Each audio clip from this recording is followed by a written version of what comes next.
Buenas noches, amados hermanos.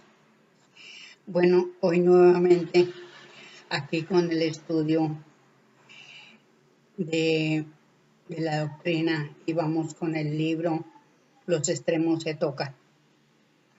Estamos estudiando desde Adán hasta Moisés y vamos en la página 76 de Los extremos se tocan. Bueno, entonces estamos aquí hablando de toda la tragedia, ¿no?, que le ocurrió a Moisés. Y voy a leer los dos últimos renglones para seguir la lectura y el estudio. Bueno, entonces dice acá: la hija corrió y subió de la mano a Moisés, al que Jetro conoció y sabía quién era, ofreciéndole su hogar, dándole su hija por mujer, con la que tuvo 2 hijos. Porque ellos no se conocían en materia, pero ellos eran medium y se conocían en espíritu. Y cuando se vieron, se reconocieron. Entonces esto es algo muy maravilloso, que ellos pues son maestros y traen sus facultades y las saben manejar muy bien.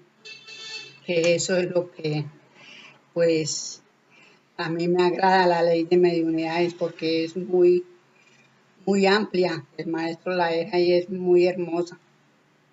Es la mejor, es decir, los mundos progresan de todas formas a través de la mediunidad, de la acción del espíritu, en todas formas, como siendo un ser humano para materializar las cosas. Bueno, en fin, todo. Entonces sigo aquí la lectura. Moisés recibía frecuentes visitas de Josué y esperaba el momento que Jehová ordenara la libertad del pueblo. Entre tanto, escribió el Génesis, ayudado por Jetro, pues ambos tenían facultades medianímicas, además que sabían la cábala y eran doctos y sabios en las escrituras. Pero Moisés tenía el testamento secreto de Abraham, el que ni aun Jetro conocía hasta el momento de partir Moisés, pues lo deja tutor de su mujer y de sus hijos, y debía saber ese secreto. Mas Jetro, en su espíritu, era uno de los 29 de la familia misionera. Bueno, entonces ahí está el por qué se reconocieron, porque ellos ambos eran de los 29.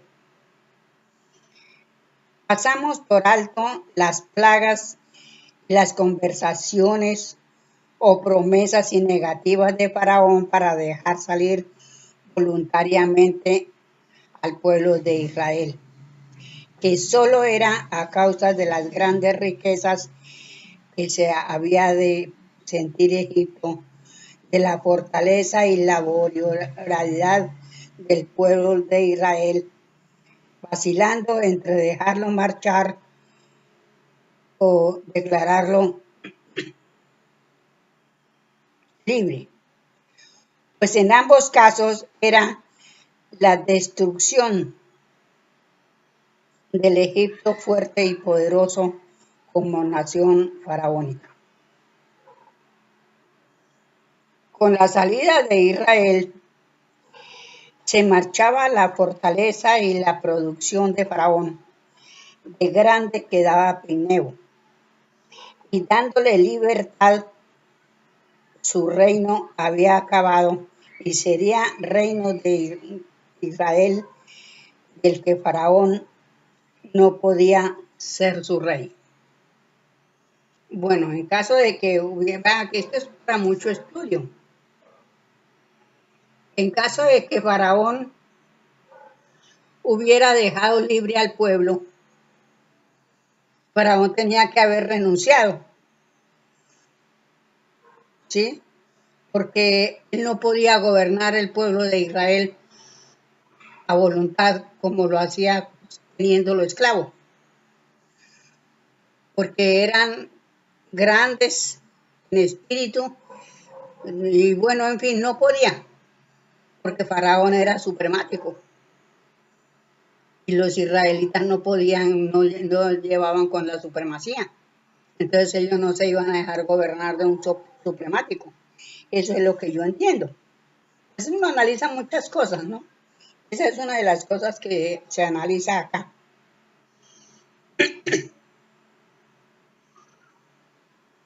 Con la salida de Israel se marchaba la fortaleza y la producción de Faraón. De grande quedaba Pineo, y dándole libertad su reino había acabado y sería reino de Israel, del que Faraón no podía ser su rey. Y ahí volví a leer para que nos demos cuenta de que no podía Faraón reinar en el pueblo de Israel, siendo Israel el pueblo, no siendo esclavo. Lo gobernó mientras él fue esclavo, mientras él pudo tener al pueblo esclavo, porque era el rey. Pero como ya con libertad no podía.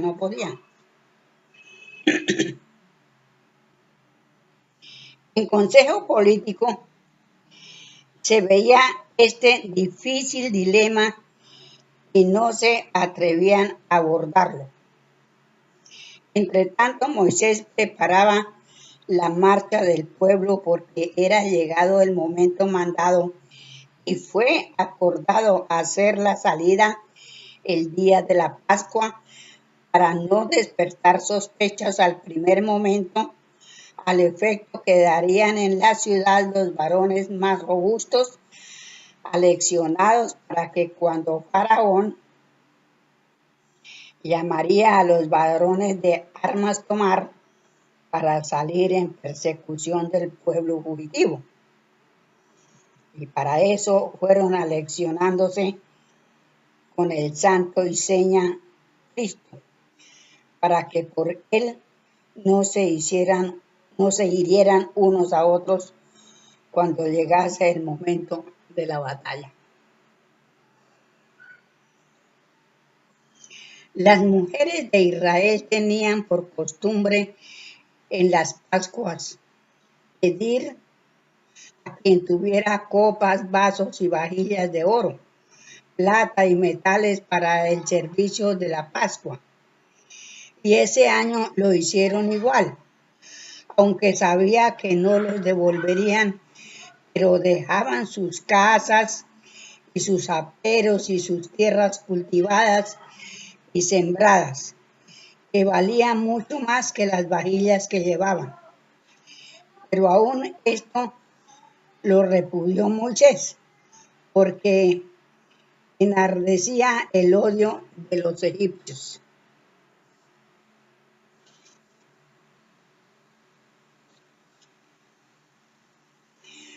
Todo prepararon, echaron por delante la impedimenta de las mujeres, niños y ancianos y los ganados, dejando sus puertas marcadas con la sangre del cordero de la Pascua, por cuya señal los que quedaban sabían la salida definitiva del pueblo,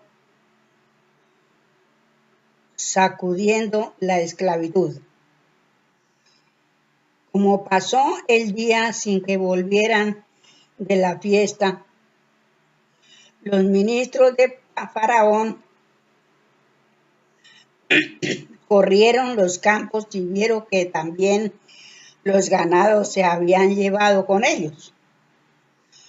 Publicaron un bando llamando a las armas a todos los varones de la ciudad para perseguir a Israel y devolverlo prisionero y castigarlo Y no faltaron los disfrazados jóvenes que habían quedado a enrolarse, y estando preparados los carros, a los 3 días salieron en persecución.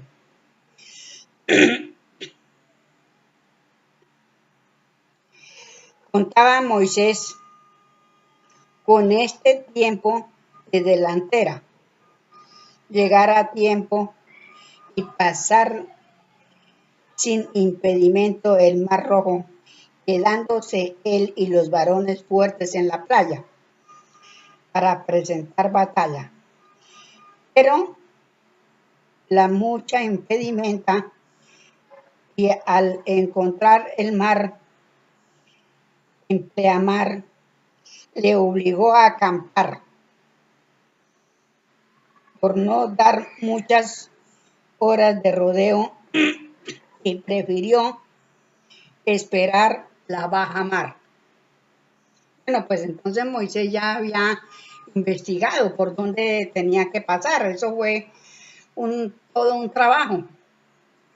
Él antes de salir, él es decir, él investigaba las tierras, paseaba y todo eso, y él investigó por dónde era que bajaba el mar, es decir, que había la baja mar, porque pues todo en la naturaleza tiene un porqué, ¿sí?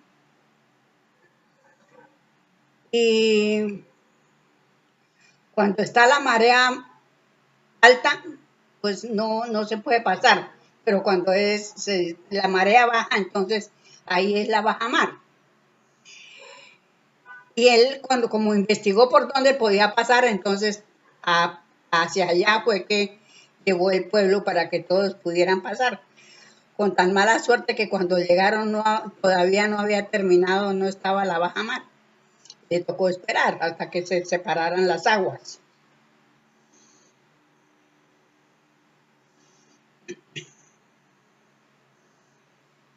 Entonces, bueno, había otro camino, pero era muy largo.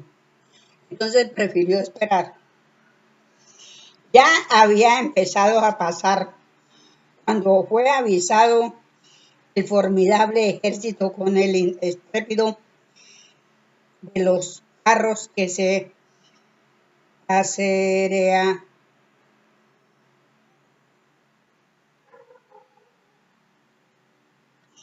acereaba con gritería infernal. Y a la señal conveniente Moisés hizo vibrar su bocina, y Josué acomete terrible con los suyos. Los ejércitos de Faraón se ven acometidos de sus mismas filas, que a la voz de Cristo formaban pelotones que deshacían el plan de batalla, y así fueron derrotados no con facilidad, sino en tremenda y larga lucha, que se enardecía cada vez que Moisés vibraba su bocina. ¿Cómo sería la fuerza magnética de Moisés para ese trabajo?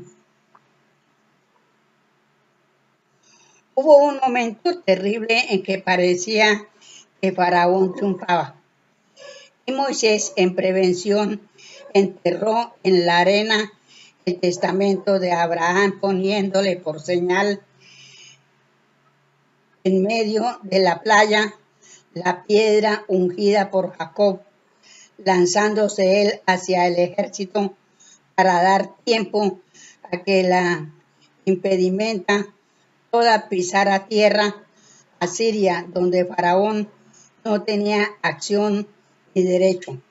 Allí ya estaba Jetro con los hijos de Moisés. Aunque los demás cayeran, el pueblo era salvo. Pero fue tal el pánico del ejército ante el terrible aspecto de Moisés agitando su vara y vibrando su bocina, y tan impetuoso el asalto de Josué, que cuando Moisés tenía un desmayo de los suyos por el cansancio, los muchos que habían caído, Josué se ve rodeado de grandes pelotones salidos de las filas de Faraón con la palabra Cristo y de un poderoso empuje hacen retroceder las avanzadas, atropellándose e hiriéndose unos con otros, quedando en cuadro y con terreno de 1 hora por medio. Démonos cuenta, amados hermanos, que aquí esa batalla, esa huida de Egipto fue terrible. Uno de los trabajos quizás más duros que haya tenido Moisés, porque realmente, pues creo que en las otras existencias no había sido tan duro el trabajo como le tocó cuando Moisés. Y bueno, fue algo tremendo porque realmente, ¿cómo sería yo? Y a veces me pongo a pensar, bueno, aprovechando esta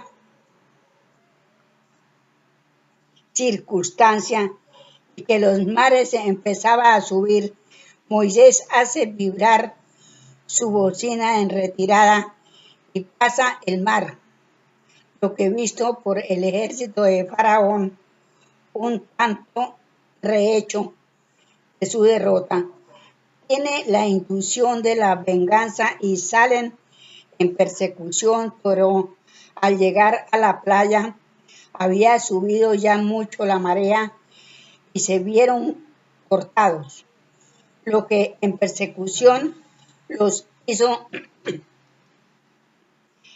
creer que el poder de Moisés había separado las aguas y había pasado por medio de ellas, cuyo relato de esto en Egipto lo hizo verídico.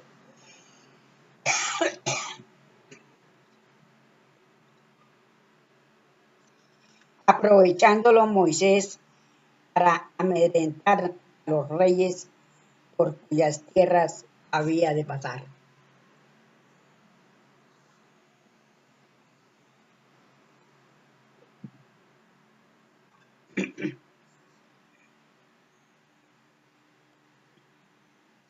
Mas en su retirada no se acordó Moisés del testamento y la piedra,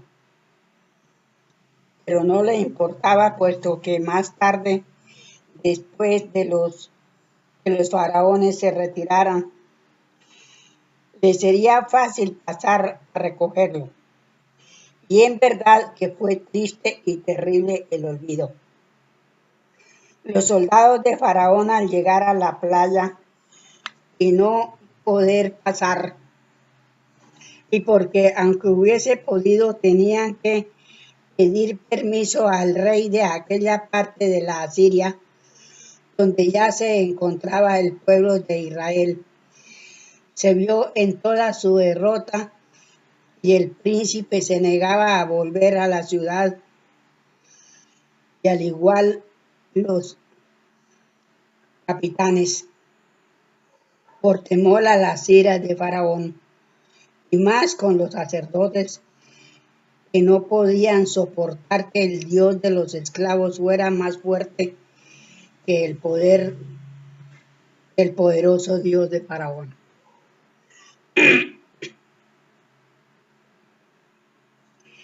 En estas deliberaciones estaban cuando ven la piedra que conocían porque la llevaban los israelitas en sus fiestas, y un grito infernal se movió en todas las bocas.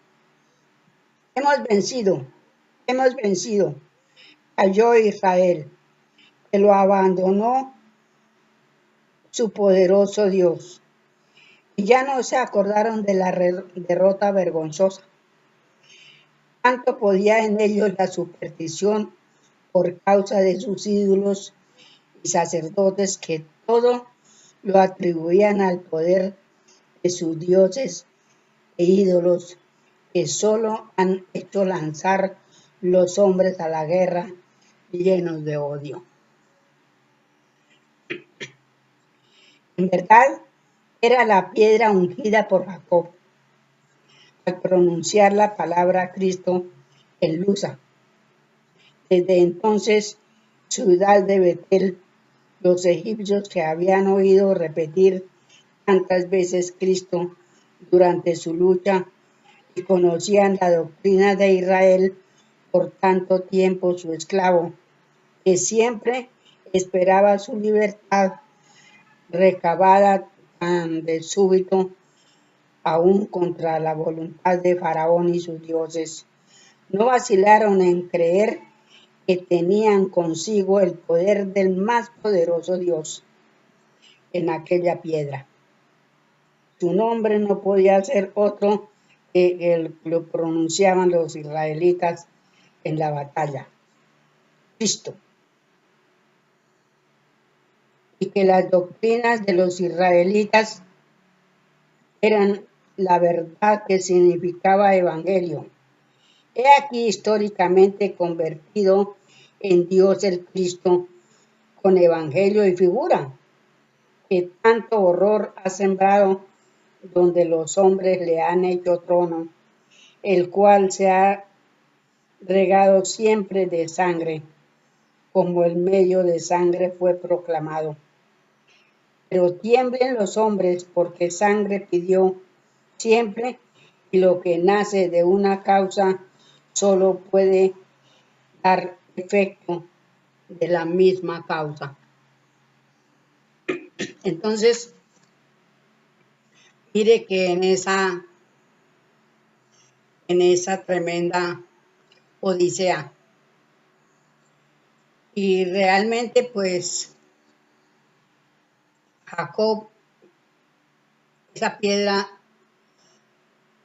la llevó Jacob porque le sirvió de cabecera y la ungió con buena intención para él tener el recuerdo de que no se tenía que quedar dormido, pero lógicamente que pues él estaba encarnado y el cansancio de andar porque él se tuvo que ir de casa para Mesopotamia.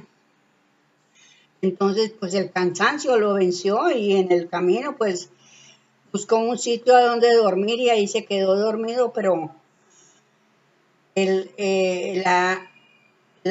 susto que le dio a él fue, pues no debió asustarse, digo yo, o de pronto no, bueno, no sé qué sentiría Jacob en ese momento. Pero como él soñó con la escala, porque ahí es donde él sueña con la escala, que nace una escala desde la faz de la tierra y sube hasta el infinito, y él veía seres que bajaban y subían por esa escala, que era espíritus que subían y bajaban. Los que subían pues eran los que desencarnaban y los que bajaban los que iban a encarnar. Y era toda una luz bellísima, según dice el maestro. Entonces, pues, eso lo hizo tal vez temer. No, es decir, como él era un misionero, tenía que tener esa seguridad de no quedarse dormido en ningún lado. Bueno, lo cierto es que pues la materia, pues siempre por más misioneros que sean, materia es materia. Y como ellos toman pues la materia de este mundo a donde ellos encarnan, cuando uno encarna tiene que tomar materia de ese mundo. Entonces, bueno, de ahí viene la palabra Cristo. Cristo es peligro en el antiguo hebreo, lo deja anotado el maestro. ¿Y esto cuántos siglos hace que estuvo Moisés? ¿Sí? No, más bien Jacob, que él fue el que dijo la palabra Cristo. y llegaron al año 325 de esta era, ¿sí? En el año 325, que es cuando fundan la religión católica, apostólica y romana, ¿sí? En el concilio de Nicea, ¿sí? Por Constantino, la, la crea esa religión. Pero resulta que la religión cristiana es la culpable, no, judía. La judía es la culpable de los sacerdotes judíos, fueron los que asesinaron al Maestro Jesús. Y luego muere la religión judía para nacer la más horrible, porque en todas las religiones ha habido muchas cosas feas. Pues el Maestro habla que las religiones son necesarias en los mundos, pero cuando ya el hombre vislumbra luz, que tiene progreso, ya no se necesitan las religiones. Entonces, bueno, mire que en el año 325 le colocan al Maestro Jesús el sobrenombre de Cristo. Y por eso queda Jesús Cristo. Y le dicen Jesucristo. Y todos los cristianos, la matiz que sea, no se quitan de verdad. Jesucristo. Que la sangre de Cristo me bañe. Bueno, eso es algo espantoso. Entonces los cristianos están, no sé, como los arrepentimientos, porque yo sé que hay muchos cristianos que son buenos, ¿cierto?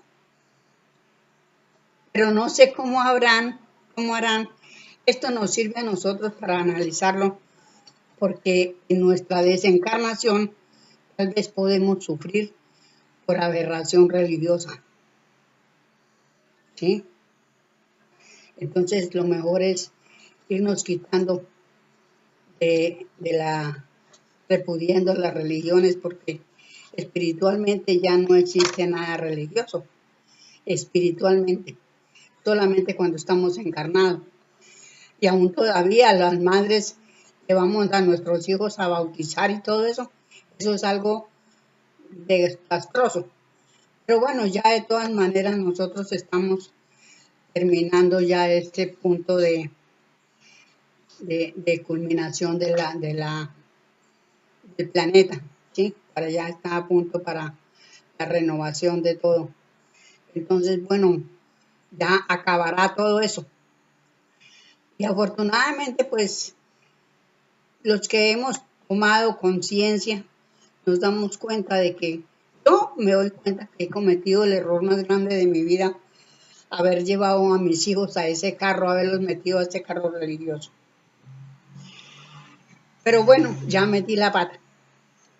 Así que toda la vida me ha pesado, la verdad. Al haber conocido la doctrina me ha pesado ese hecho. Pero bueno, así que mis hermanos, con este estudio quedamos acá, ¿sí? Y vamos a seguir todo esto toda esta tragedia de Moisés, porque realmente toda una lucha, pero que gracias a esa lucha estamos nosotros como estamos, porque fue la ayuda de ellos que han luchado tanto por nosotros. Entonces, así que los dejo con este estudio, amados hermanos. Una feliz noche y bueno, felicidades que nos podamos entrar muy dentro de este estudio para poder analizar las cosas y que sigamos adelante. Un fuerte abrazo, amados hermanos. Felicidades.